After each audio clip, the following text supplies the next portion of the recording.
Thank you. Thank you. Wow. Remember, it's being videotaped. Y'all behave. Thank you again. And what a wonderful evening it is for us to be able to help Merrimack open their season and to help a dear friend as he launches his book. As Deborah said, the proceeds from tonight's event will go towards still serving veterans in the Johnny Stallingsworth. I think it's just fantastic. They're both great community and they have great roots within our veterans and our children. What more can we ask? Just a little bit of history of how I got to know Vinny. 2 years ago, he and I were classmates in the Leadership Huntsville-Madison County Class 25. Amen to that.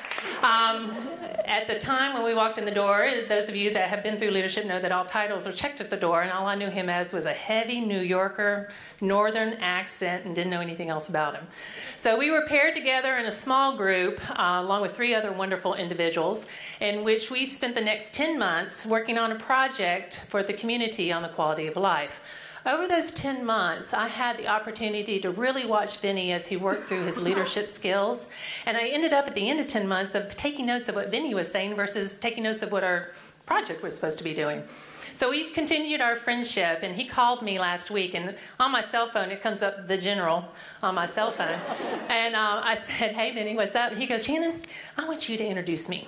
And I was like, oh, you know, that mixed emotion kind of goes on, scared, excited, whatever. I said yes before I even knew what was happening, and hung up the phone and went, I've got to introduce a retired general. How am I going to do that? This highly skilled communicator and this leader. And he said, you know, just do what you do best and do what you know best. And I know Vinny, so I know it'll be perfect.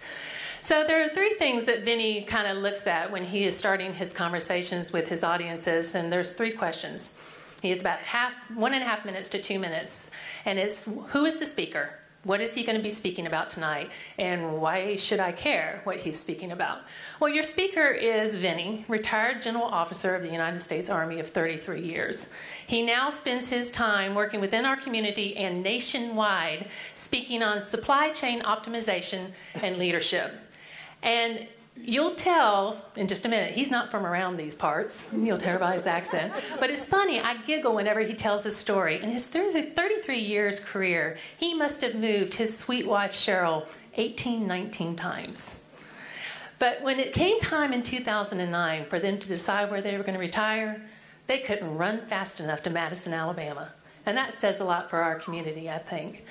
What you're going to learn tonight, he's going to go over points in his book, what gave him his leadership skills, the experiences he had in his 33 years. And by the way, at the end, there's a 15-minute question and answer. So as you're listening to him, start forming your questions to ask him at the end of his event. But you're also going to hear stories of the people that got him where he is today and what he learned. And these stories are going to be funny, they're going to be entertaining, and at times they're going to really tug at your heart. But they are stories that led him to write 4-3-2-1 Leadership. What America's sons and daughters taught a second lieutenant to a 2-star general. And last, why do you care? And really, that's not a fair question to ask, because the people that helped him write this book and get him to where he is today, none of us have any kind of military background. All of us have heard him speak at some form or another. And our final question to him every time is, why haven't you written a book? And he finally listened to us, and he wrote a book. So 2 years ago, I knew him as Vinny. I learned he was a general, and then he became my mentor. And he continues to help me grow. So ladies and gentlemen, without further ado, please help me with a warm welcome to my friend and your speaker for tonight, retired General Vinny Boles.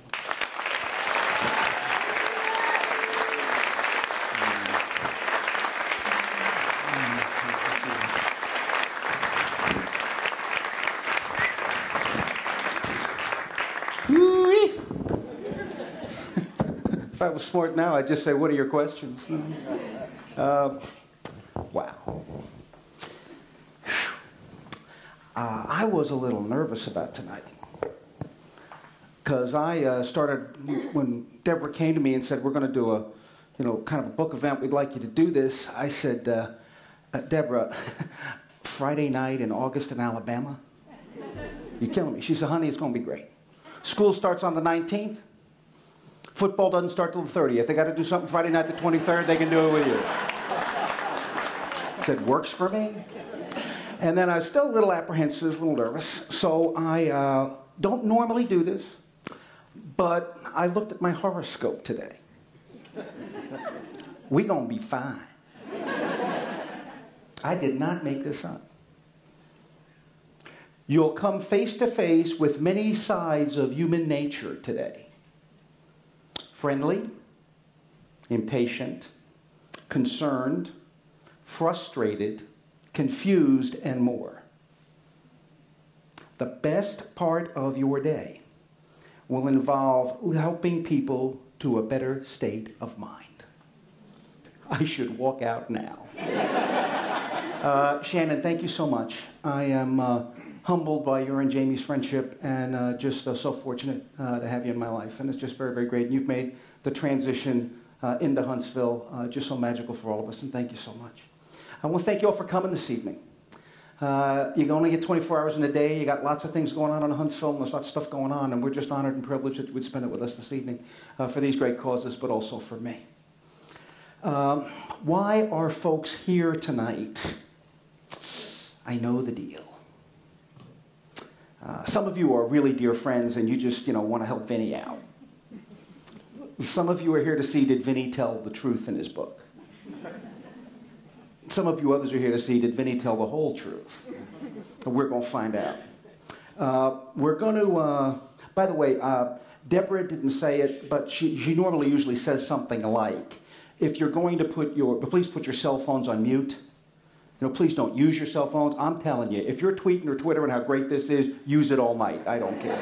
Knock yourself out. This week I was on, I had a lot of fun in the Army, but this past 2 weeks, this Merrimack Hall marketing staff has been moving me around like a PFC on payday. They have been shoving me. I have been in more WAAY, WHNT, 99.1, 90. Any WJOU, any place. They had me up there talking. So this week I'm on 99.1 with Steve and Dee Dee in the morning. And I walk in, the first thing I did Dancing with the Stars last year, and I became famous for a pink jacket, I'm told. And Steve, I walk in, first thing Steve says is, General, where's the pink jacket? Are you going to dance Friday night? And Nikki looked over at me, Nikki Hogan from the Merrimack Hall, and says, dance? And I said, look, Steve, if I got to dance, we're in bigger trouble than we thought. So we're going to be okay. I have 3 objectives tonight.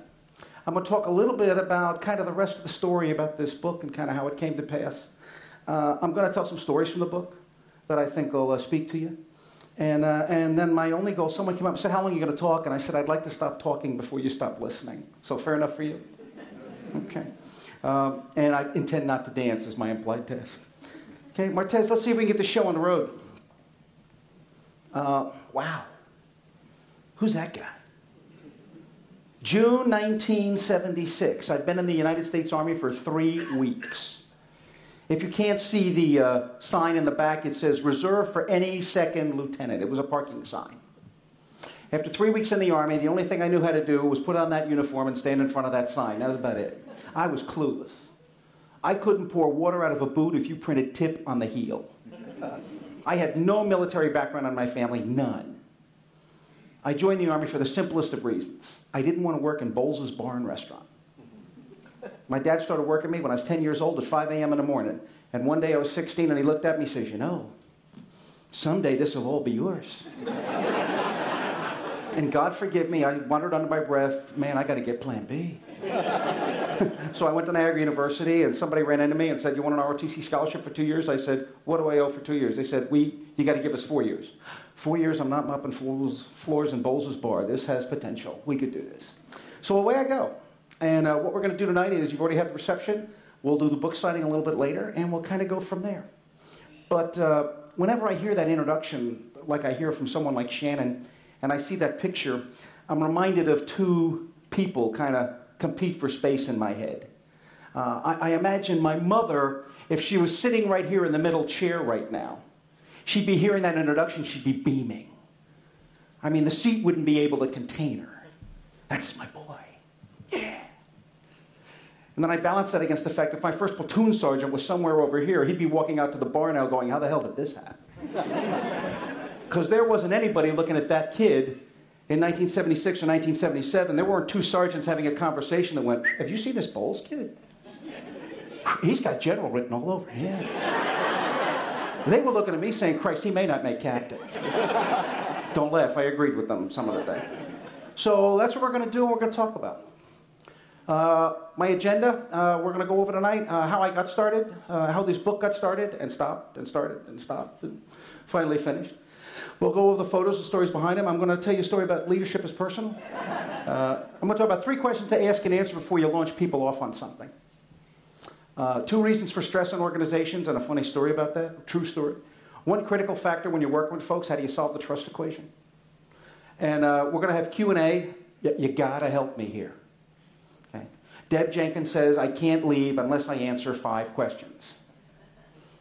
You can't either. So work with me a little bit and we'll be all right, okay? I'm going to have some thoughts to leave you with, and then I've got the afterword. America's sons and daughters in uniform weren't the only teachers I had about it. Okay. Does it work for you? I'm working up here. Come on. Good. Okay. So, how I got started. When you're in the Army and you're a general officer, you're expected to do outreach. You're expected to go out and talk to audiences and represent the Army, especially civilian audiences, and do that. And when I got to when I got to Washington, D.C., the Pentagon, I got tapped to do that. And down the hall from me was another New Yorker from Long Island, Major General Tony Cuccolo. And Tony Cuccolo and I would have great conversations that nobody around us could understand. But, 2 New Yorkers, you get there, then we just take off. And we became known as the Northeast Corridor Outreach Group. So whenever they needed somebody to go speak in Boston, New York, they picked us, and Tony used to joke it was because we were the only 2 people who didn't need a translator when we went there. But how did I get started? It's 2007, I'm in the Pentagon, my phone rings, and it's the professor of military science at the University of Virginia in Charlottesville. And he had worked for me before, great guy named Jay Dimmick. And Jay said, sir, I need a hand.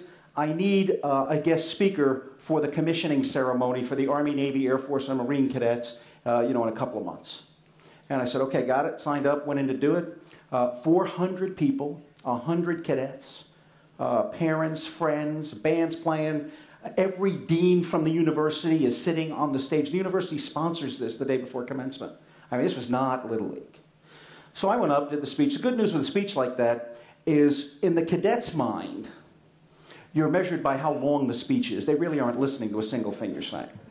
And the parents just want to feel good. So if you can make that happen, you're okay. So I finished the speech and I went off afterwards to the reception, and this very prosperous-looking gentleman came up to me. How prosperous? I was in a dress uniform. 3 of my dress uniforms wouldn't have bought the pants on his suit. And he looked like he hadn't missed a meal in a while. And he walked up to me and he says, General, have you ever thought about being a professional speaker? I said, no. I go where the Army tells me to speak. They tell me come to UVA, I come to UVA. They tell me to go to Connecticut, that's what I do. He said, well, you should think about being a professional speaker. And God forgive me, I gave him something of a dismissive look. Kind of like me, yeah, right, come on. And my bag man was standing about 20 feet away, and this guy reaches over, sticks his finger in my chest to about the 2nd digit and goes, I'm not getting through to you. And my bag man's standing there going, well, this doesn't happen very often. We got fun. I'm going to watch how this happens. And I said, sir, look, I'm sorry, but I just don't know where you're coming from. He said, I'll make it real simple.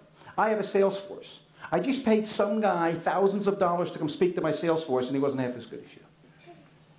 And I said something which I'm told now has become part of speaker lore. I looked at the guy and I said, people get paid to do this? And he says, yeah. So I run into a retired 4-star I know, and I'm talking to him, and he says, hey, what are you doing? I said, well, sir, by the time you get out of the Army, I can do the math, I can kind of see it. He said, what are you going to do? And I said, well, I got all these alphabet agencies coming after me, the different companies and everything else. I said, but somebody said I should think about being a speaker. And I waited for him to give me the dismissive pat on the head going, no, Vinny, look, here's what you're going to do. Nobody does that. You're going to do this. And he looked at me instead and he said, do you want to talk to somebody who does that? So I know a guy.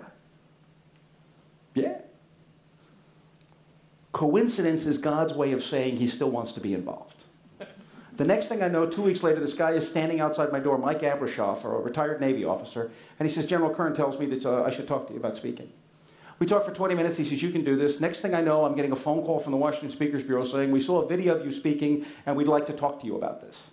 And the next thing I get a phone call saying, can you go to Laguna Beach, California and speak to a group of, insurance people? Yeah, I can do that. So that's how it got started. Now I'm probably doing about 15 to 30 a year. It kind of varies from year to year, but it's gone very well, and I'm pretty pleased with that. How'd the book get started? First off, they tell me I screwed it up. They say, first you're supposed to write the book, then you're supposed to go out on the speaking circuit. I didn't know. So I started talking, and after about, a combination of speakers bureaus beat me on the head and other people coming to me, said, you really need to write a book. And one marketing guy finally came up with a very high regard for it. I've spoken for him 3 times, John Kelly. And I said, John, everybody's beating me up about this book. Why should I write it? And he said, Jim, there's 2 reasons you should write that book. First, speakers bureaus treat you different if you have a book than if you don't have a book. And I have found that to be true. He said, second, you can make money while you're sleeping.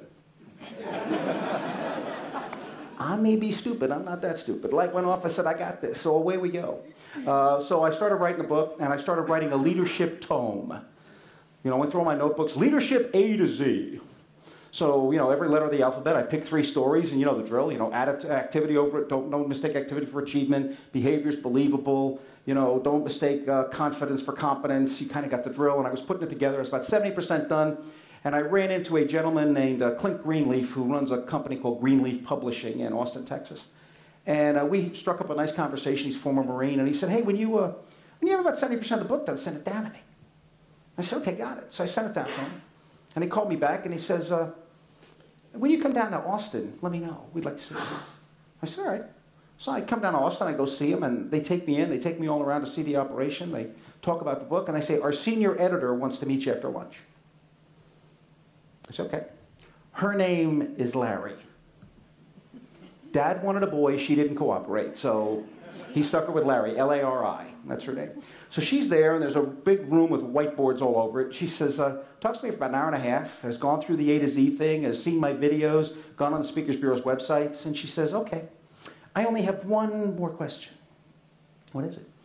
She said, where's the 4321 book? Because that's the speeches I've seen. Where's that book? I said, I don't think there's enough there. I don't know. She goes, that's the book you got to write. She said, anybody can write this A to Z stuff. Nobody's going to read that. She said, you need to write the 4321 book. Oh, okay, thanks for throwing 18 months of my life away. Now let's start over again. So I start over again. God love my publisher. He stuck in there with me. And we put it together. I was aided, starting in this past September, by a phenomenal editor and teacher. I ran into her, Sandra Shattuck. She used to teach at UAH and at Calhoun, and now she's out in Arizona. But it was interesting. I needed an editor, and I got an idea. I needed one. So I didn't know where to find one. So one Friday afternoon, I'm literally sitting at my computer going, look, editor, because you can't look up one of the yellow pages. So I'm going, editor, literature, college, UAH, College Arts and Sciences, English Department, boom, Dean English Department, email here, click, boom, hi, you don't know me. I'm writing a book, I'm about 70% done, here's what I'm doing for a living, I need an editor. You got any help, buddy? So I figure I'll get nothing. The next week, his administrative assistant calls up and says, I have 30 names, who would you like? Who knew? She says, sir, happens all the time. We've always got people doing dissertations, doing presentations, speaking at big conferences, and they want their stuff edited. This is how people make extra money, so who do you want? I said, well, I probably don't need a 20-something that says, how do you spell soldier, something like that. And she said, okay. She said, I think I got one. And Sandra and I had a wonderful conversation, and she was very, very helpful to me, and we'll talk about some of that in doing this. So it finally got finished in February, March. I self-published it, and it hit the printers, and it came out in July. And we're just delighted to share it with you this evening. That's how that started. Photos and the stories behind them. You've seen a lot of these on the photo reel. I'll just highlight a couple. Man, oh man. 24 July, 1977. Vinny and Cheryl Boles. So many did so much to enable my success to occur. Let me read you the dedication. So many did so much to enable my success to occur. One person, however, has been there for it all. From deciding to start on this path of leadership, committing to it as a career choice, and finally to ending on our terms, Cheryl has been the foundation for all the good that's come our way. Often when I left an assignment, I had more than one boss say, quote, we're going to miss you, Vinny. We are really sad to see Cheryl go. So for every life she's touched along the way and made better, including mine, this book is dedicated to Cheryl. Cool.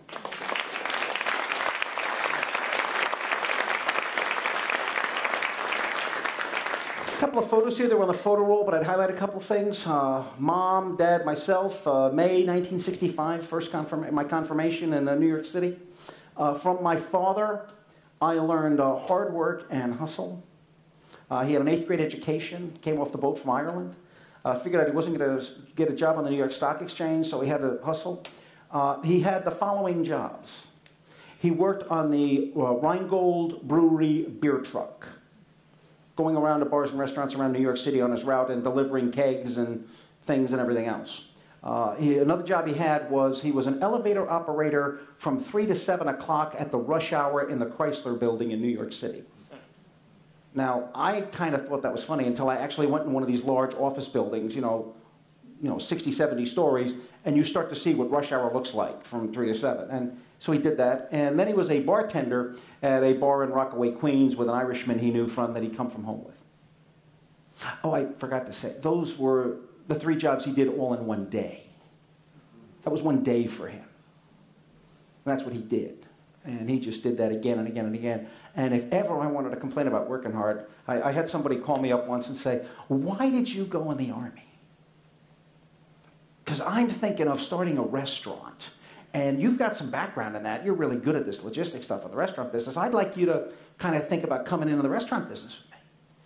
I looked at him and I said, I joined the Army so I wouldn't be in the restaurant business. So I said, go from there. That was my dad. Let's see here. That's 24 December 1990.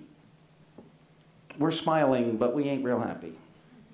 21 December 1990, I was notified that I was going to deploy to Saudi Arabia for Desert Shield, Desert Storm, and I would deploy on Christmas Eve.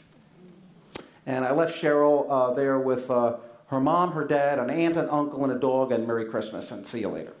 And away they went. And happy news, that's the picture when I came home. I was on the last bus. She met every bus until I got there. So that went well. Greatest officer I ever worked for here, Major General John Mitchell. It was my honor to serve with him, and an even greater honor to do his eulogy at Arlington Cemetery this past May. But just a phenomenal officer who taught me so much. Whenever I didn't know what to do, I would just ask myself, what would General Mitchell do? And on more than one occasion, that people said, well, what was the impact he had on you? I would say, before I worked for him, I was a captain. After I worked for him, I knew what it meant to be an officer. And really touched my life. We went to an awful lot of social functions in Berlin, Germany when I worked for him. And I think Cheryl looks better in the tuxedo than me, but that's another story. But then 11 years later, in 1997, we're at Carlisle Barracks, Pennsylvania, at the infamous Laundry Room Ball. The dress is half formal. You can't see it, but Cheryl has jeans on. I have shorts. And she has a formal bustier, and I have my tuxedo on. We basically go down in the laundry room and had our ball there with hot dogs and chili dogs was the menu. This is my high school track coach. He would come to every promotion ceremony and change of command. And I asked him once, I said, Ronnie, you're in New York. You're coming to all these things around. What are you doing? And there's only Ronnie could say when I says, look, I get invited to all this stuff. I never get invited to one of these. This is a big deal. And I said, okay, kind of a special photo. You remember the second lieutenant photo I showed you? Yeah. This is, this is 24 years later, 5 years later. I'm assuming command of the Ordnance Center at Aberdeen Proving Ground. And the reason that was special was on that day when I assumed command, I met with my staff and I showed them that second lieutenant picture. And I said, you know, it's 2004 and I drove through this gate in 1976. I said, if we do the math, and this is 2004, that means the chief of ordnance in 2030 drove through our gate sometime this year. What have we done to get him or her ready? And when you take that perspective, it kind of changes how you look at students. It kind of changes how you look at your legacy. One of my favorite things, going to throw the first pitch out at Yankee Stadium for a ball game, right after I came back from deployment. Tell the truth, my staff was petrified. So every day after PT, they would say, okay, sir, here's the ball. They'd pace off the fight and say, throw it in. And I'd have to do 20 throws. And it was always, don't bounce it in, because if you bounce it in, you start over. So I was doing fine. I go out to do it. I'm telling you, it's like a NASA space launch. The guy stands there. He's got a thing on. He's all wired. He walks in, Boles, here's the ball. Go out to the mound. You'll go to the mound at 12:57. When you go to the mound, sir, don't step on the pitching rubber. I said, boy, he said, sir, we get people go out there, and you know what pitching rubber is? You know what pitchers stand? They go out there, they're throwing one pitch up. They go out. You know, pitchers really get irritated because then they have to redo it all over again. He said, don't step on the rubber, you'll be fine. The catcher comes out here. It's a little hard to see. Lonnie Parrish. His dad, Donnie Parrish, had also played for the Yankees. Now, you have your visual image of a catcher, yes? Kind of like a little shorter than me, a little wider. You know? Donnie comes out 6'3", 220, and about 2% body fat. I said, you're tall. He said, I'll make you look good. I throw the ball in. He catches it, comes up, hands the ball back to me. And I come then, this is my mom and Cheryl sitting in the stadium waiting for me. I go up, I sit down next to Cheryl. Cheryl looks over at me. I go, She goes, a little high. A little high. And then this is us standing our last formation at the Pentagon with Lieutenant General Tom Metz, who did that for us and does that. So that's kind of some of the stories behind the photos.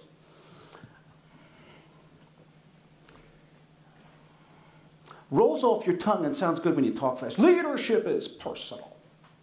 And it is. How's management different from leadership? Well, management's what you do with a task list and a clipboard. And you check things off. Leadership is forging that connection with people. And I thought I really understood that. I thought I was pretty all over that.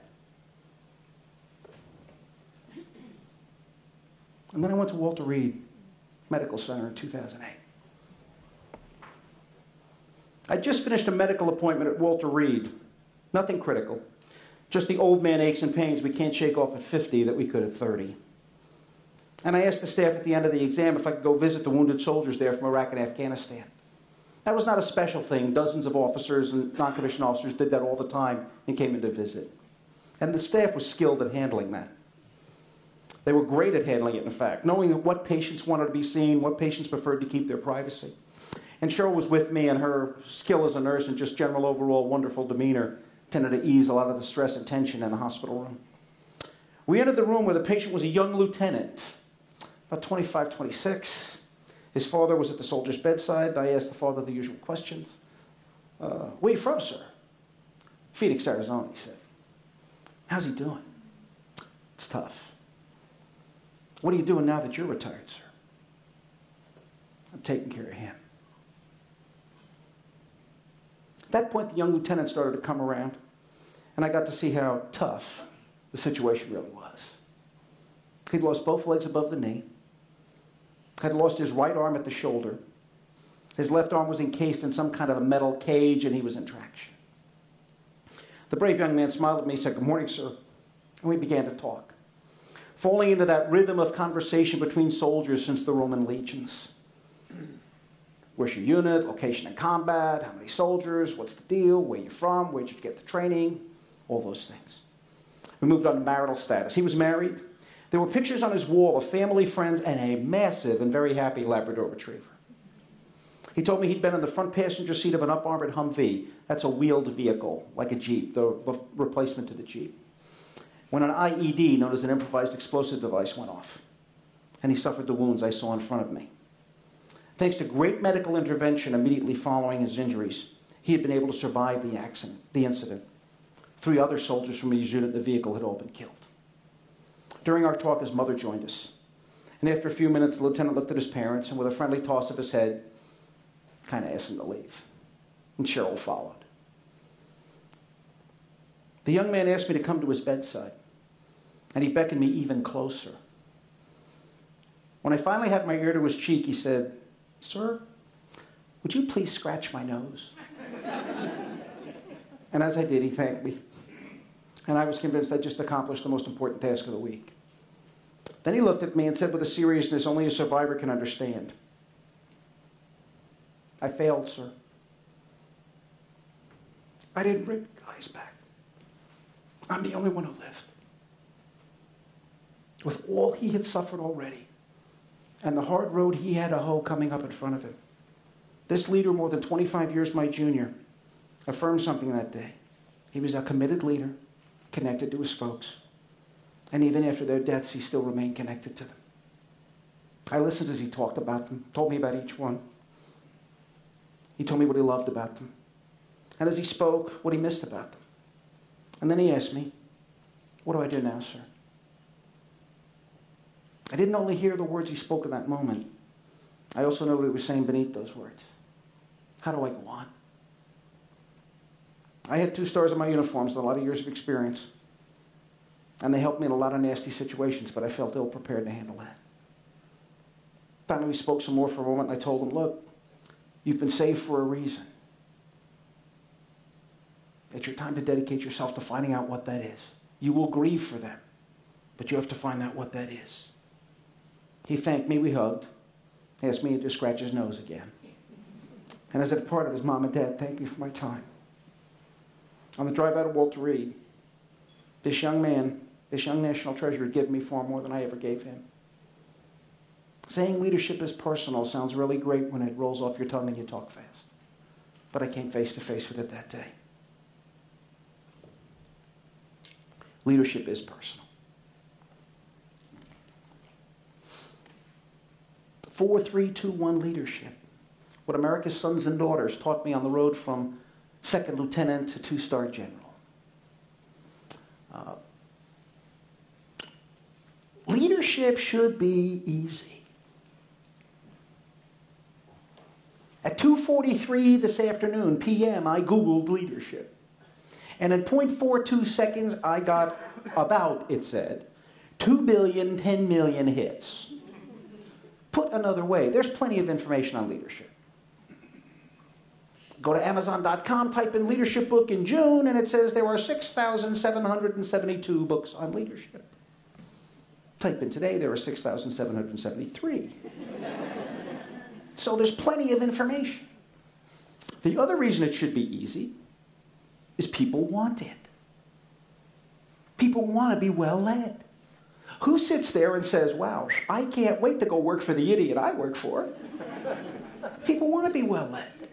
They want to go to Lowe's or the grocery store or downtown or church or someplace, and they want to run into their boss, and they want to say to their spouses and give this other, honey, here's my boss. They want to be proud of you if you're their boss. So people want to be well led. The other reason it should be easy, people want to lead well. What coach gets in front of the mirror and goes, hey, this year 2-12, yeah. So plenty of information, lots of options. People want to be well led. Leaders want to lead well. What's the problem? It should be easy. And as I ask that question to audiences as I travel around the country, I get the following responses thrown back at me. Personalities get revolved. People are messy. Egos take over. People have their own opinions about it. Wow. The very thing that makes us unique and special, some people hold up as the thing that makes leadership hard. My dad used to say he used to hire certain waiters. And he said he'd fire them. I said, why do you fire them? He says, well, their attitude is, this would be a nice place if it wasn't for all the customers. People are like that with leadership. And the very thing that makes people special is the thing some people will say, I don't want to deal with your personality. I don't want to deal with your individuality. I don't want to deal with what makes you special. I just want to pigeonhole you and jam you down in here and say, just do what I'm telling you to do. Talk to the hand. I'm going to talk about 4 expectations, 3 questions to ask and answer, 2 reasons for stress, and the 1 critical factor, which is how do you build the trust equation. Where did I come up with this? Folks ask me. I had pieces of this. Then in 2004, as I told you, I got assigned to the Ordnance Center right after I redeployed out of Iraq. And I got there, and the Ordnance Center, for those of you who don't know, is about 120,000 soldiers in the Army are ordnance soldiers. And their responsibilities are all the maintenance of Army systems, except aviation, so all maintenance, all ammunition management in the Army, and all handling of bomb disposal equipment, EOD it's called, bomb disposal. So 120,000 kids doing that. So I thought when I'm taking this job on, I'm going to have to spend my energy on the technical portion of their job. What are the smartest things, latest things in ammunition? What are the most new maintained things we've got to do? How are we handling the IED defeat mechanisms? And I thought that's where I had to spend my time. Couldn't have been more wrong. They were all over the technical part of their job. And the questions that kept coming back at me from them were, sir, how do I lead my folks? How do I lead a diverse team? If I'm at Fort Polk, Louisiana, and I'm going to go to Iraq, and when I get to Iraq, I'm going to meet a unit from Fort Drum, and a unit from Fort Hood, and 2 reserve component units from Pennsylvania, 1 National Guard unit from Iowa, how do I pull all those people together in one battle space and make that happen? How do I do that? So I started morphing around, figuring out I better start thinking about that. So I started thinking about it, and I came up with this presentation here, 4321 news you can use. And my goal was to give them tools they could begin using right away so their best could get better. 4 expectations people have of their leaders.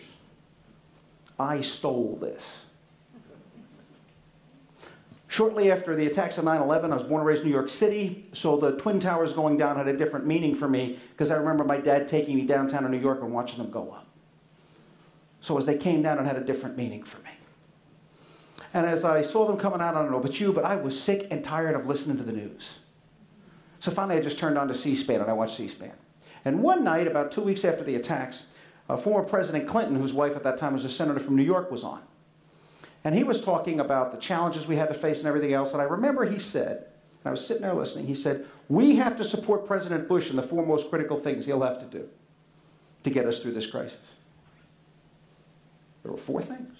Not 3, not 2, not 5, 4. So I listened. I said, well, I wonder what they are. He said, establish structure. President Bush will have to manage critical relationships. President Bush will have to balance risk. And President Bush will have to make decisions. And as a nation, we have to support him as he does those things. I wrote those 4 things down. And as I started to go through my experience at combat, my experiences in deployments and other things, I found out when things didn't go really well or when I was failing as a leader, it was normally in one of those 4 areas. I wasn't establishing structure for my folks. I wasn't managing the critical relationships the way I should be. I wasn't balancing risk and identifying it and mitigating it. And then finally, I wasn't helping people make decisions, and I wasn't making decisions in as timely a fashion as I could. Now, leaders make decisions. Right now, there are a number of people in the audience who, under their breath, are going, wow.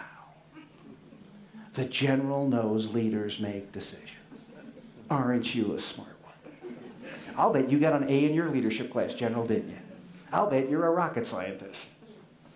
That was a joke. And I thought so too. Until July 1993. July 1993, I had attained my life's dream in the United States Army. I was selected to command a battalion, the 701st Maine Support Battalion. Battalion, don't know what that means. I'll make it simple. 701st Maine Support Battalion, Fort Riley, Kansas. 18,000 soldiers on Fort Riley. If they ate it, drank it, shot it, fueled it, drove it, needed it delivered somewhere, needed medical care for it, one of my 900 plus soldiers touched it. I thought I died and gone to heaven. And it was a great job. I couldn't believe it. I'd been in the job about 30 days. And I'm a walking around kind of leader, so I walked down to one of my maintenance and shop areas. All the vehicles lined up, big fence area, 4 kilometers, 4 kilometers. Lots of vehicles around the outside and the inside. Maintenance shops, warehouses, office buildings, things like that. You with me? This means yes? This means no? Okay. So I go walking down, and it's pre-9/11. There's a little guard shack at the front, and I walk in the guard shack, and I walk in. There's a young private first class there. And for lack of a better term, we'll call him Private First Class Micus. So I walk in Private First Class Micus says, "Sir, how are you?" I said, "Fine." He said, "Sir, I'm Private Micus." I said, "I'm Colonel Boles." He said, "Sir, I know who you are." I said, "Okay." I said, "Well, Micus, what do you do?" He said, "Sir, I'm the gate guard." I said, "Okay, well, what does a gate guard do here?" He said, "Well, sir, I have 2 jobs. First, I'm to check the vehicles that come in to make sure that what they're coming in for is what we have here at this location. Because I also had a fuel farm somewhere else, I had an ammunition area somewhere else, and I had some other medical supply areas and other areas around in other places. So he said, "Sir, I make sure they don't come driving around here. We don't have what they want, and they got to leave." So that's the first thing I do. That's pretty important. I said, "What's the second thing?" He said, "Sir, I check the vehicles that leave. I check what they have on the vehicle against their manifest." I said, "What does that mean?" He said, sir, if they're supposed to get 4 radios and 4 tires and 3 weapons, I make sure they don't walk out with 104 tires, 103 weapons. Pretty critical job. So I'm watching Mike just do this for 4 or 5 minutes. And you ever been around somebody, it doesn't matter where they're at in the organization, who's on it? I mean, they own their piece. You ever been around somebody like that? Doesn't matter if they're in the loading dock, if they're a receptionist, if they're the CFO. They own, you know, if you give it to them, they got it. Well, Micus was one of those kids. He needed my help like a hole in the head. And I watched him for about 2-3 minutes and said, I don't know what's going on in the rest of the place, but this part's fine. So I walked away, left Micus, and I walked about 100 yards down to my shop area. And I wanted to walk into my operations section. And to make it real simple, all the requirements for support come into the operations section. The operations section figures out who does it. So I'm standing there, and what's it like when the boss walks in the front door? Get off your Facebook page. In March, it's get off your March Madness brackets. You know, it's all something. You know, quit Twittering, you know, everything like that. So some locations, it's get off the OPM website, is what it is. So all the federal employees are laughing right now. So I know what was going to happen, so I said, I'm coming in the back door, because I knew where it was. So I walked in the back door, and I stand there, and it's an area about the size of this first floor, first section here. And I'm watching, and I got like 10, 12 people working there, and it's humming. Humming. No fuss, no muss, no wasted energy. Requests are coming in, folks are processing them, it's just working. And I'm sitting there going, yes, I'm in charge of this. This is great. You ever had a boss who has pet peeves? Things that aren't illegal, immoral, unethical, unsafe, or fattening, but they're kind of weird. I've had a couple of bosses like that. I had one boss, green 3x5 cards and blue flare markers. Who knew why? But if you didn't have them, you were doing a lot of writing. So I got in the habit of carrying them and doing that. And I've had pet peeves. And one of my pet peeves is, I don't know where it started, if the phone rings more than 3 times. I don't know if I was a young kid. My mother went, never let the phone. I don't know. But it gets to about 2.5 rings, and I start looking around. And now that I have my home office, it starts ringing about 2 times, and I look around, and Cheryl goes, I'm not getting that. So I'm standing there in the operation shop. I'm watching this whole swirl going on.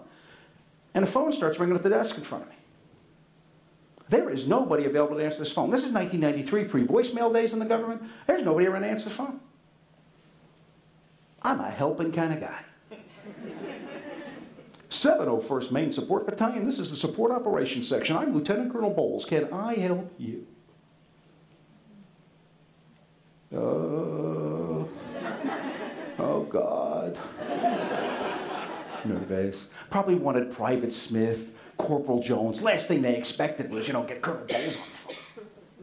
I've talked them down before. This will be fine. Look, but I know I'm the last person you expected to get. Just tell me what you need. I'll hook you right up to whoever you need in the Sport Op shop to make this happen. Oh, God. Oh. I could feel the mental balancing going on in his head. And it's a true story. So I finally I'll try one more time. Look, man, I know you don't want to talk to me. I got it. Probably not much we're sharing anyway. Just tell me what you need, and I'll get you to the right section.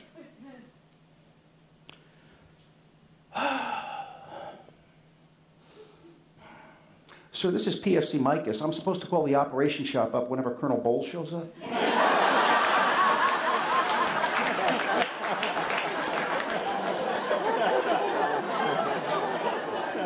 Really? Stand by. Our sergeants have this phenomenal little spidey sense. And Master Sergeant Cheney starts doing one of these. Sir! I said, hey, Cheney, sir! I didn't see you come in. I didn't want you to see me come in. Sir, can I help you with something? Yeah. PFC Micus wants you to know Colonel Boles. Now, that's a funny story, and it takes on a funny you, and it always gets a great reaction. But let's talk about the lesson behind the story. How dare they?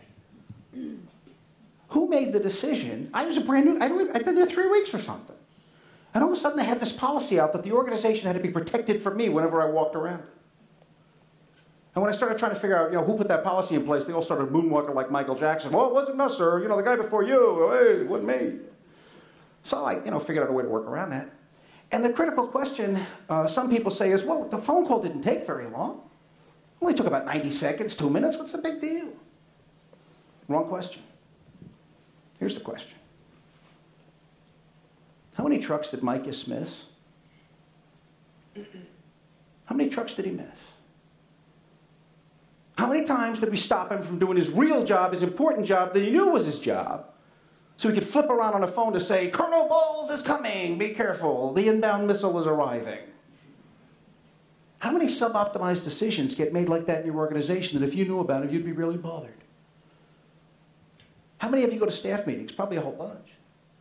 How many of you at the staff meeting does anybody go around and say, tell me about the decisions you made this week? Now, if you're going to do that, this is your danger Will Robinson warning.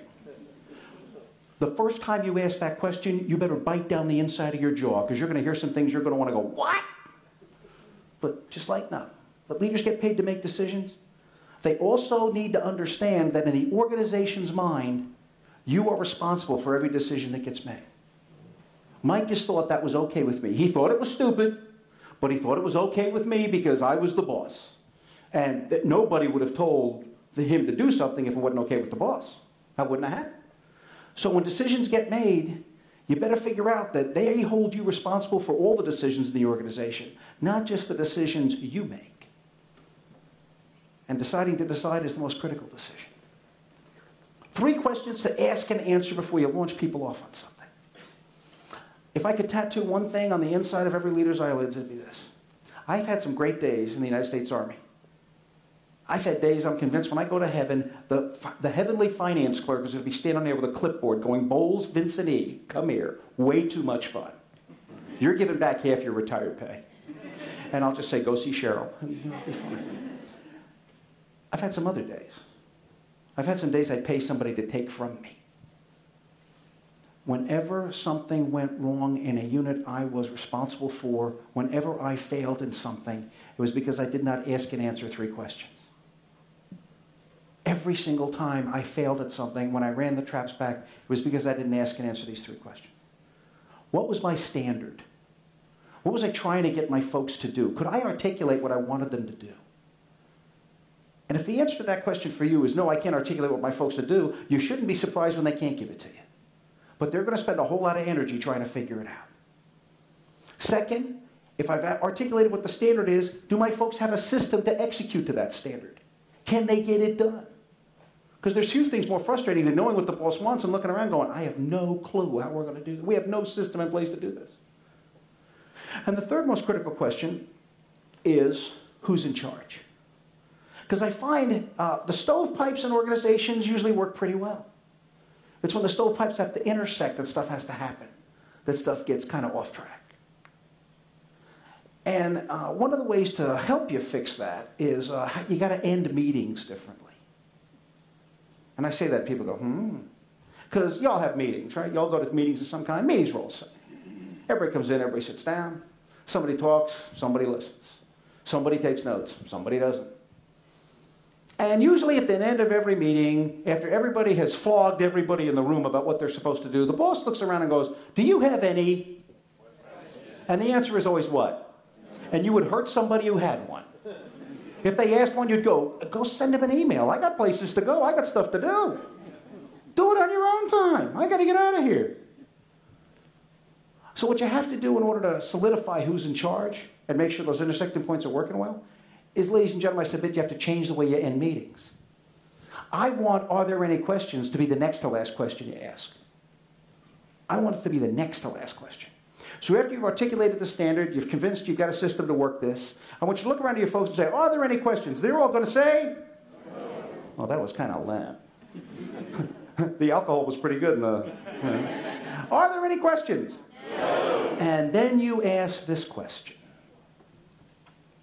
So what do you have to do between now and the next meeting? What do you have to do between now and the next meeting? What do you have to do between now and the next meeting? What do you have to... Careful. The first time you do this, the next sound you hear will be them sucking plastic off chairs. They will. They'll be sitting there going, whoa, I don't know. And then you'll hear, can you go over that one more time? Can you go through that again? Now, what happens I've seen is leaders get real nervous because their folks get uncomfortable and they go, don't want to do that anymore. Hang in there about 3 weeks. After about 3 weeks, here's what happens. They start talking to each other before the meeting going, you know what he's going to ask you. Now, you got it or I got it. And then after about 3 weeks, here's what starts happening. John says, I got A, B, C. Mary says, no, I thought I had C. And they move from not talking to each other, they move to coordinate. And they move to start making the meeting a viable place to get work done. But if all you're going to do is say, are there any questions? They're all going to say no. They're going to walk out of the Wednesday meeting. About Tuesday night, they're going to go, are you ready for this tomorrow? So, what's the standard? What's the system? Who's in charge? 2 reasons for stress. I put this up and people go, you don't know my organization. I don't have to. There's only 2 reasons for stress. Stress is the condition that occurs in an organization. Stress is the condition that occurs in an organization. He said that twice. I guess that must be important. No. Stress is the thing that concerns an organization when the organization knows what it's supposed to be doing and sees that it's not doing it. They know what right looks like, and they say, we're not doing the right thing here. And by seeing that, that causes stress, because people go, I know what the right thing is to do. We're not doing it. The first reason for stress is you, the leader, know something your folks don't know, and you haven't told them. And if you did tell them, it would make their jobs easier. They'd have a better focus and a better way to do things. I tell leaders this. You can never, ever, ever, ever, ever, ever, ever over-communicate with your organization. About the time you're sick of hearing it, you're about halfway there. So the first reason for stress is you, the leader, know something your folks don't know, and you haven't told them. And if you did tell them, it would make their jobs easier.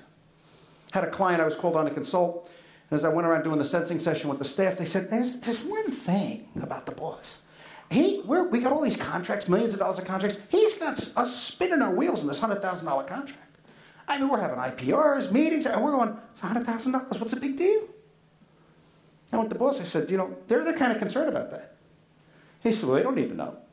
It's a small contract. What's the problem? They don't need to know about that. I said, well, why'd you tell them?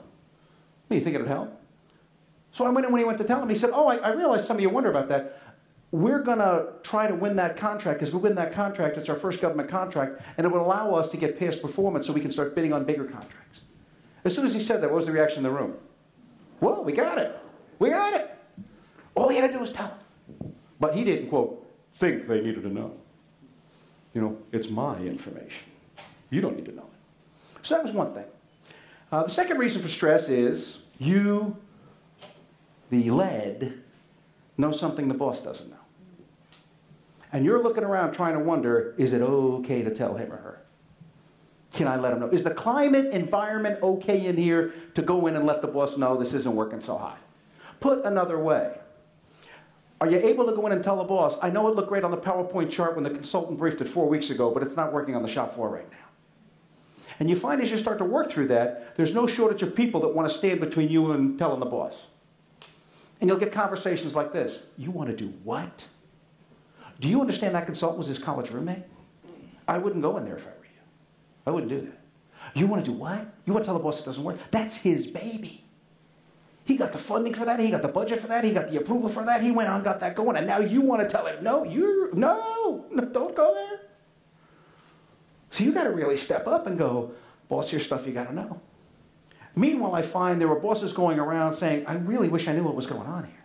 I really wish someone would come tell me. Amazing dichotomy. 2 reasons for stress.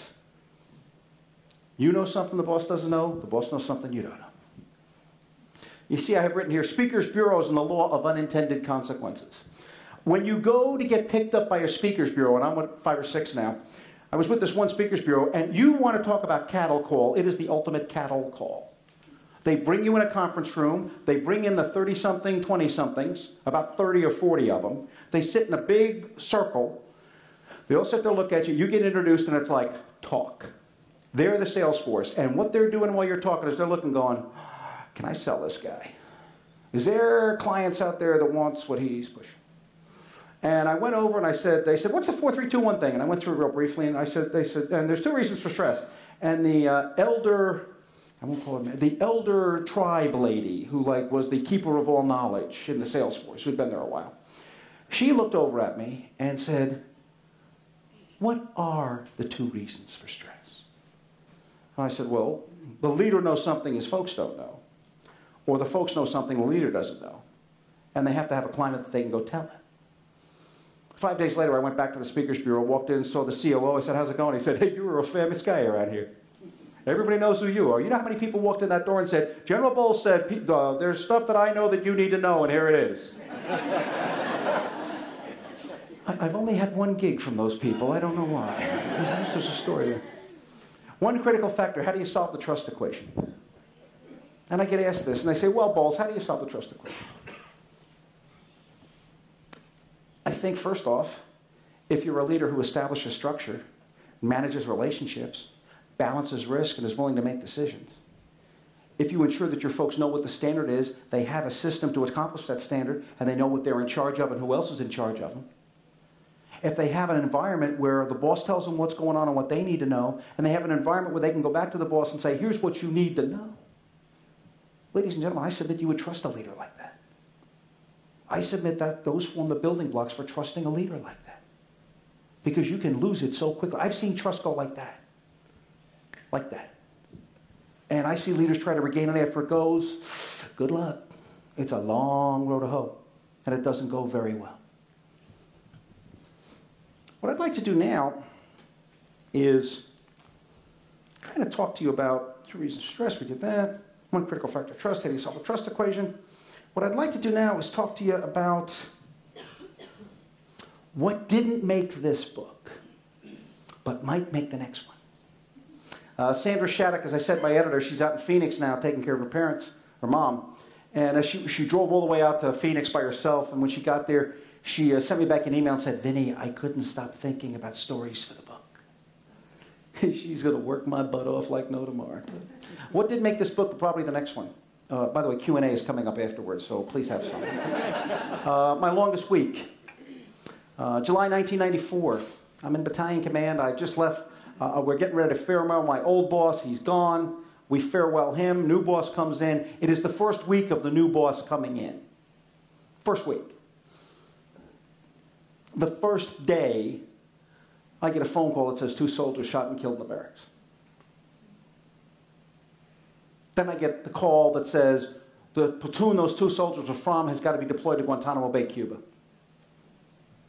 in a week to deal with the Haitian and Cuban refugee crisis. So I've got a deployment going on, 2 funerals to plan for, an investigation to sort out, and by the way, say hi to my new boss. I'm completely in charge of what's going on around here.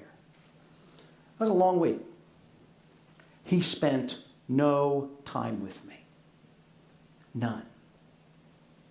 And I thought, uh-oh, not good.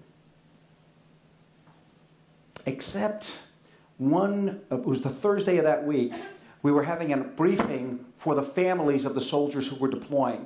Bringing them all in and saying, while your soldiers are deployed, here's how we're going to take care of you, here's how we're going to do things, make sure you all had ID cards, had the things you're supposed to have. And my boss walked in the back of the room and stood next to Cheryl, who was in the back of the room. And Cheryl looked and said, oh, hi, how are you, sir? He goes, oh, I'm good, good. Leans over to Cheryl, he goes, he's doing pretty good. She told me that night, I said, why'd you wait so long? So she let me know, but that was the longest week I had in the Army. That was the longest week I had in the Army. Do you know what they call us, sir? I was battalion commander. I had an officer who worked for me. She had gone to West Point. Her sister had gone to West Point. Her other sister had gone to West Point. Her father had gone to West Point. Her uncle had gone to West Point, and she had married a West Pointer. She was in high school, she was an LPGA scholarship-level golfer. She turned down golfing scholarships in order to go to the United States Military Academy. Phenomenal officer. Now a full colonel and PEO of the biometrics process for DOD. She was one of those officers, when she got nervous, it was time to get nervous. And my boss, about once a month, would get all the captains together. I was lieutenant colonel. He would get all the captains together, and we weren't invited. It was kind of his way to say, I'm going down a level or 2 to see what's really going on.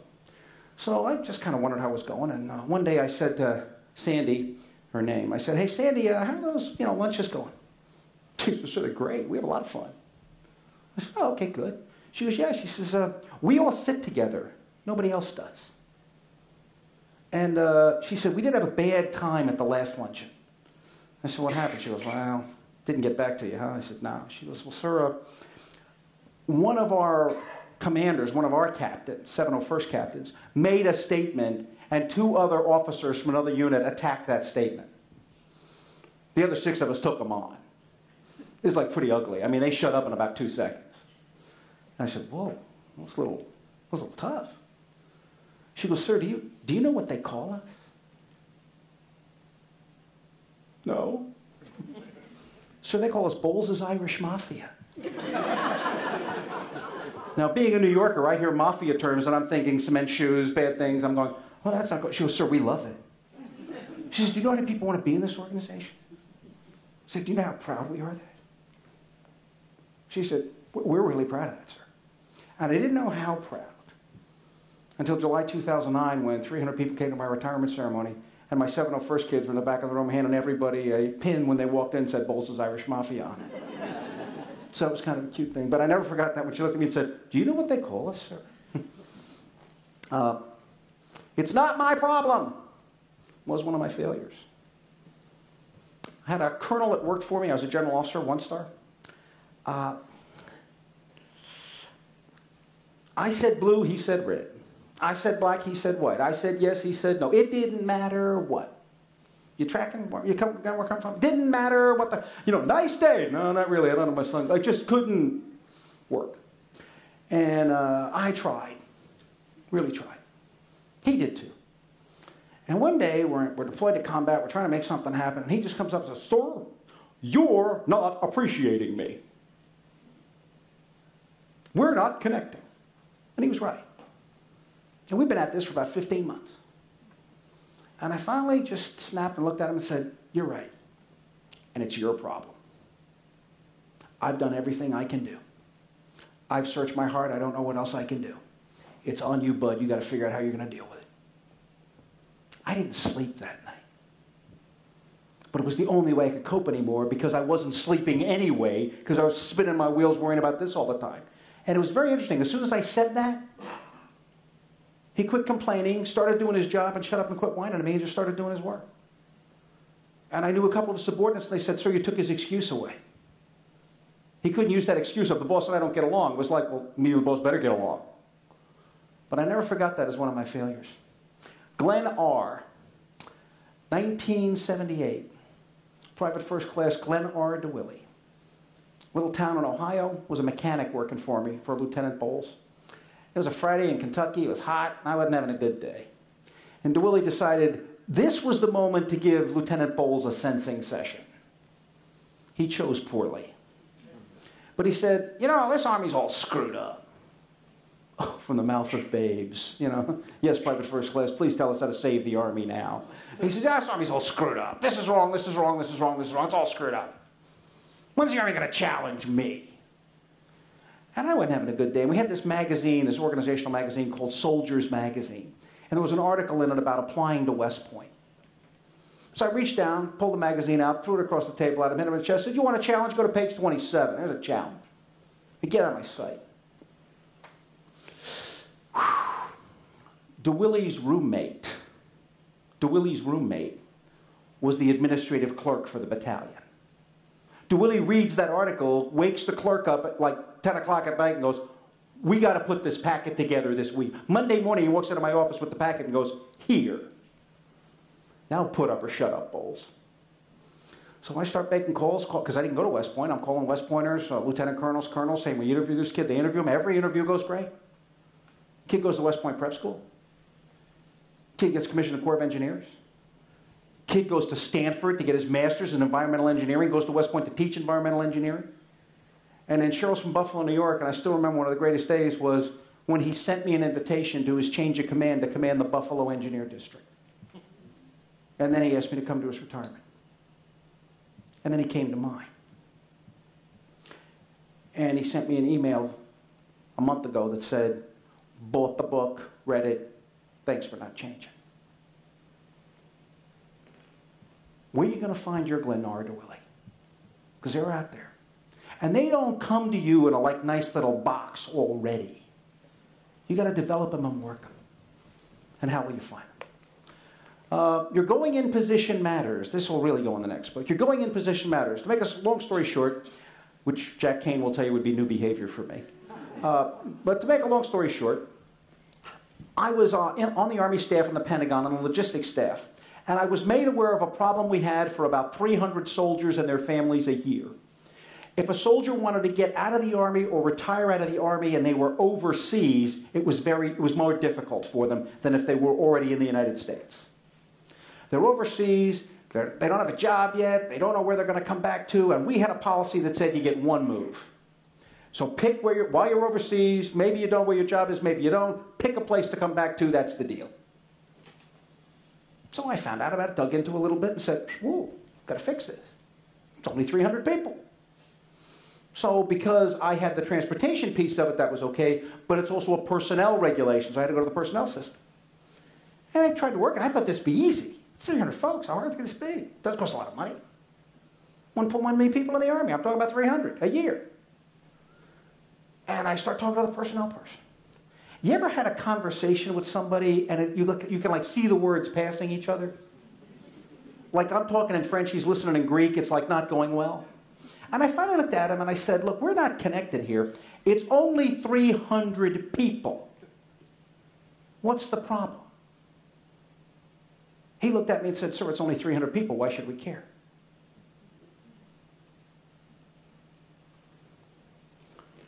We both agreed it was only 300 people. Dramatically different. So I found very quickly, I spent an awful lot of energy, and probably in the next book I'm going to have a little chapter on going in positions and how you identify yours and find out what somebody else's is. Now, the lights are going to come up, ladies and gentlemen, and it's question and answer time. And there are no wrong answers. Because I'm giving them, okay? So, ladies, I think we have a couple of microphones around. Yes, we did. Got one over here. Or you can sing 3 verses of the Army song, which is fine. You talked about your dad and what you learned from him. Tell us what you learned from your mother. Well, first off, I'm my mother's child. I'm the oldest of 4 boys. I'm my mother's child. My mother, anytime I thought I was on a bad day, I just had to look at Dad and Mom. My mother is a devout Catholic. Goes to Mass. She's 92 years old, lives by herself, goes to Mass every day, doesn't miss. And I remember whenever we would complain about something, she imbued in us a spirit of selflessness, otherwise known as, quit complaining. And, and I remember she still had this phrase she would use. We'd start whining about something, and she'd look at us and go, Jesus picked up his cross, he didn't drag it. And that just kind of, permeates stuff. That just kind of, what do you say? Oh, Ma, just, I got it, And often, and she also would say, whenever we'd really complain about something, or really kind of be bothered by it, she'd go, offer it up. Just offer it up. It'll come back. Just offer it up. And she still does that. Mom, since you asked about Mom, I also learned great persistence from Mom. My mother is a devout Catholic, and she's in Bronxville, New York, and right across the highway from where she is, they have a seminary for the diocesan priests. And the military had an archbishop. And what they do is they take a civilian bishop who had maybe been a chaplain in a previous life, and they say, you're now, in addition to your regular duties, you're the archbishop for the military, so you're expected to go out and travel around and see how chaplains are doing. So one day, I'm talking to my mom on the phone, and I mentioned that the military archbishop's coming. She goes, that's Archbishop O'Brien. He's right down here in New York. I know. He's said Mass up here. You have to see Archbishop O'Brien. So that night, we're having a staff meeting. My chaplain stands up, a Lutheran, and I go, hey, I understand the Archbishop's coming. Oh, yes, sir, he is. The general knows the Archbishop is coming. Isn't this nice? Yeah, I said, I need to see the Archbishop. Well, I need to see him. Excuse me? I need to see the Archbishop. He said, sir. And I told him about my mother. I said, sir, does the Archbishop know your mother? I said, my mother wants me to see the Archbishop. Just knock it off. So my mother gets a letter to the church, and she's a devout Catholic, goes every day. Believe me, they know who she is. St. Joseph's knows who Rita Boles is. And I remember because we were at Balad Air Base, which is the big air base where everybody flies into in Iraq, and she gets a letter to him, And he's getting ready to do Mass, and I walk in to see Archbishop O'Brien, and he turns around and looks at me and goes, "Vincent, your mother says hello." I said, "Yes, sir." And then he was wonderful. He'd been an Army chaplain, a Vietnam vet, and we were talking, and he saw all my soldiers, and he was wonderful. And then, I never forgot this. As it was ending, he put his arm around me and said, "How are you doing?" "Oh, sir, I'm great." "No, how are you doing? I mean, you got all this responsibility, everything else. Who do you turn to? You know, how are you doing?" He said, "Is there anything I can do for you?" I said, "Yes, there is." I said, "When you go back home, if you'd call my mom and tell her you met me and I'm okay, that would like really help. Because she worries all the time." He says, "Got it."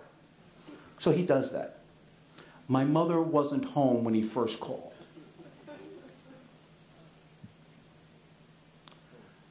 That was 9 years ago.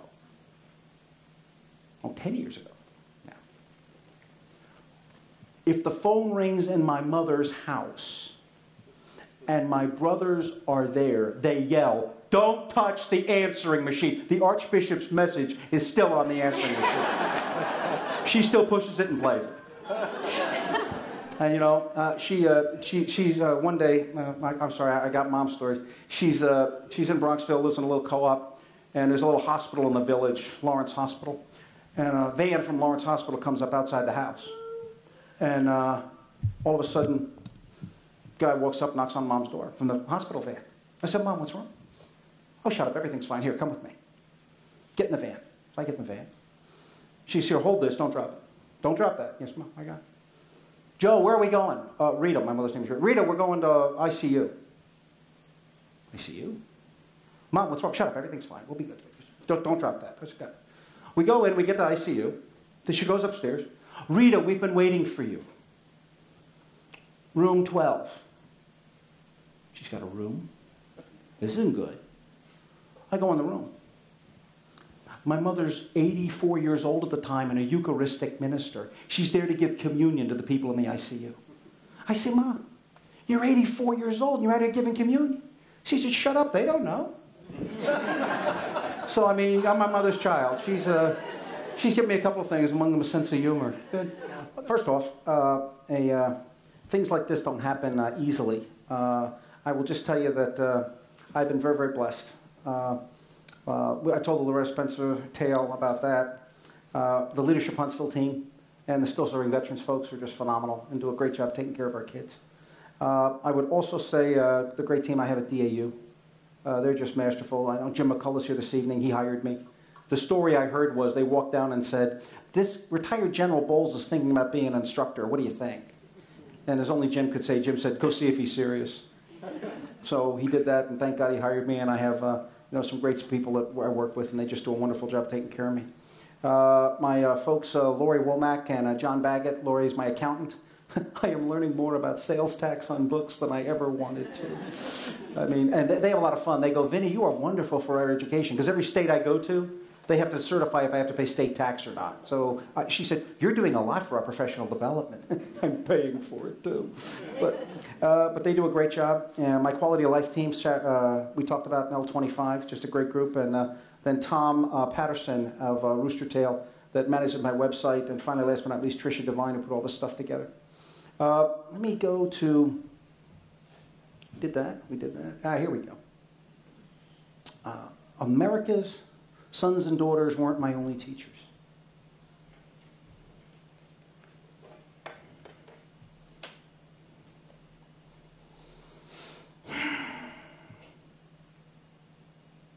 When most people read what America's sons and daughters taught me on the title of this book, they assume I'm referring to the soldiers and civilians I trained with, deployed with, and served with.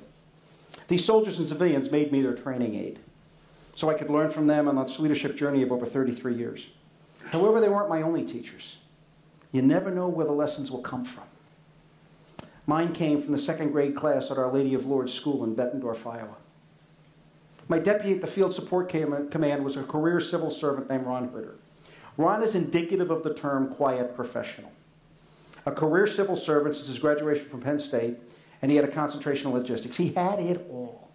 Calm, competent, perceptive, perfect yin to my yang. I always benefited from asking him, "What am I missing?" One day, he came into my office, and he was very quiet and reserved. And he said, his wife was Barbara, and Ron came in September 2002, and in his very low voice said, October is National Reading Month. Barbara wants to ask you if you do something, and that's come in and read as a guest reader, celebrity reader for the children. So on the day I was scheduled to go to the school and do that, I agreed to do it. I had held one of my monthly town hall meetings. One of the challenges since 9/11 was keeping folks informed, and we found the monthly town halls to be a pretty good tool to do that. And I always opened them up and got questions, and finally this time I opened it differently. I said, I've got a question. I said, let me all ask you something. There was 70 employees and soldiers. I have to go to Our Lady of Lourdes School tonight and read to the children. What uniform should I wear? Should I wear the dress uniform with all my ribbons and everything on it and stars? Should I wear my battle dress uniform? I mean, what do you think? The answer was immediate, unanimous, and it came at me like a tidal wave. Wear your battle dress uniform, they said. I was shocked at the intensity of the answer, so I asked why. And one of the employees, as only she could say, the BDUs are what kids want to wear when they think of soldiers. If you wear your dress uniform, they're going to think you're a bus driver.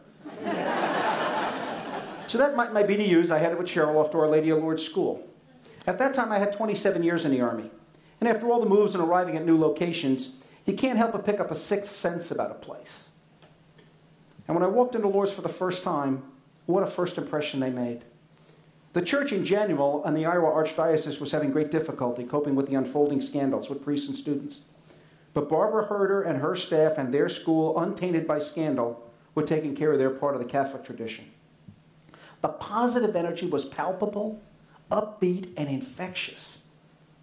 I went into the assembly hall to meet my new battle buddies, my fellow readers for the evening, the Bettendorf police chief, a player from the local semi-pro hockey team, and a local artist. And after being introduced and to all the students and everybody else, we were escorted by a teacher to a room to read to multiple classes. We would stay in the room and they would just rotate the classes of students through it. And then it happened.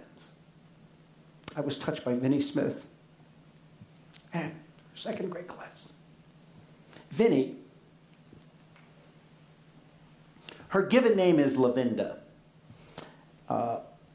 was 5'2" tall and about 90 pounds. Did I do something wrong?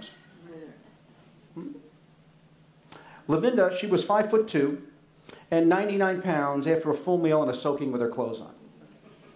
Her size was irrelevant. Her professional bearing and attention to detail in a classroom were the equal of any drill sergeant I ever saw. She missed nothing. In terms of energy, she made me look like a dim bulb, and this was in the evening after a full day of teaching students. Thank you, Martez. She looked me up and down. I could tell I was being sized up. Then she said, okay, General, here's the book. Here come the children. And so I was off to read Topsy-Turvy Kingdom. And as I looked up, as the students settled on the floor, I noticed Vinny was back with all the parents, and I was getting sized up by more than one set of eyes. The reading went great. I especially enjoyed the questions. Where do you tuck in your laces and your boot tops? Well, so you don't hit shrubbery and get slowed down. Do you have a dog? Yeah, her name is Sweetie. Are you afraid when you go to combat? You're concerned, but the key is don't let fear overcome you. And the key to not getting fear to overcome you is being a great teammate. Another group came in, the cycle repeated itself, and the second reading was as much fun as the first. And after the reception and more meetings with parents, Cheryl and I headed home. Cheryl and I, both being products of Catholic schools, reflected on our visit during the drive home, and we agreed it was unlike any other school we'd been around. Whatever the school lacked in resources was more than supplanted by love and positive energy wrapped around those children. The next month, I went off on a whirlwind tour of Kuwait, Qatar, and Europe. My aide, Lieutenant Cassandra Avery, and I were discussing the trip and came up with an idea to send postcards to Vinny's class while we were traveling. It was the hit. Upon my return from the States, we were greeted in the headquarters with a massive thank you note and an invitation to participate in the Mass to honor the Feast of St. Lucia. I thought I would just sit with the children and they would attend the Mass. Oh no. They were running the Mass. They were the lectors for the scriptures. They sang in the choir, brought up the offerings, acted as altar service, sat with Cassandra and I, directed us where to be. Their enthusiasm reinforced my sense of how a special group of children these young treasures were. A few weeks later, during our Christmas party for the unit, the employees all gathered for a luncheon and the usual gift giving. And imagine my surprise when I saw the Lady of Lords Choir come in. With Vinny's big smile and look in her eyes. Are you surprised now, General Boles? The choir was the hit of the party, even when they let me sing with them. Between the party and Christmas, I received confirmation that I would deploy to Kuwait shortly after New Year's Day. My return date was open-ended. I'd be back when the Army said I was back. Though Cheryl and I had experience with deployments, my civilian employees hadn't, and this was a very emotional time for them. We had a New Year's reception, and they'd shake my hand and stay about 10 seconds. They'd hug Cheryl and stay about 30 seconds. Are you okay? Is there anything you need? You call us. What normally happens after that is you deploy, your spouse stays there, and they kind of wait by the phone. Not Our Lady of Lords. The folks at that school weren't about to leave Cheryl on her own. Every day, Barbara called Cheryl. Thinking of you, how are you? Can we stop by? Vinny Smith invited Cheryl in to be a reading tutor. Every weekend, they took Cheryl to dinner. In Kuwait one day, Lieutenant Avery brought a box into my office. The box contained over 100 letters from the Lord's students.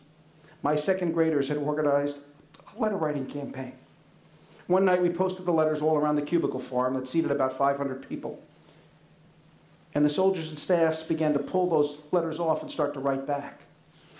And bonds were formed, and all of a sudden I became known not as General Boles, but you're the general with all the kids. On their last day of school in 2003, I was invited to call in for the Pledge of Allegiance. And then after the initial invasion in June 2003, I was told, you're going to assume command of a new unit, so hurry back here to Rock Island, change command, and go to Europe, and then head to Iraq. So I arrived back home to a flurry of events. What comes to Europe? What goes in storage? How are we going to handle things? How do we take care of a 13-year-old Labrador? Knowing how special the relationship with the Lord's children was, Cheryl reached out even during the summer when school was out and said she'd like the children to come. 12 of the 16 newly promoted second graders and their parents rearranged their schedules to attend the ceremony. They sat right behind Cheryl and my mom. Every one of the kids wore a way too large white t-shirt that had each child's name on it and a stick figure on the front. And written above each stick figure were the words, the General's Kids. As I stood in the receiving line after the change of command, the children and Vinny were the last ones in line. They surprised me with a box. I opened it to find my t-shirt. On it were 16 stick figures lined up under the words, the General's Kids. I promised those 16 kids I'd be back for their graduation in May 2009. And it was one of my last acts on active duty for their graduation. The local Quad City press has followed our friendship, and I learned that this generation is going to be fine. They provide us no fewer challenges than my generation provided our elders, but I doubt my elders were as pleased with our progress as we'll be with theirs. With any luck, their leadership of legacy will live on, and they touched my life and Cheryl's in a way we needed yet had not expected.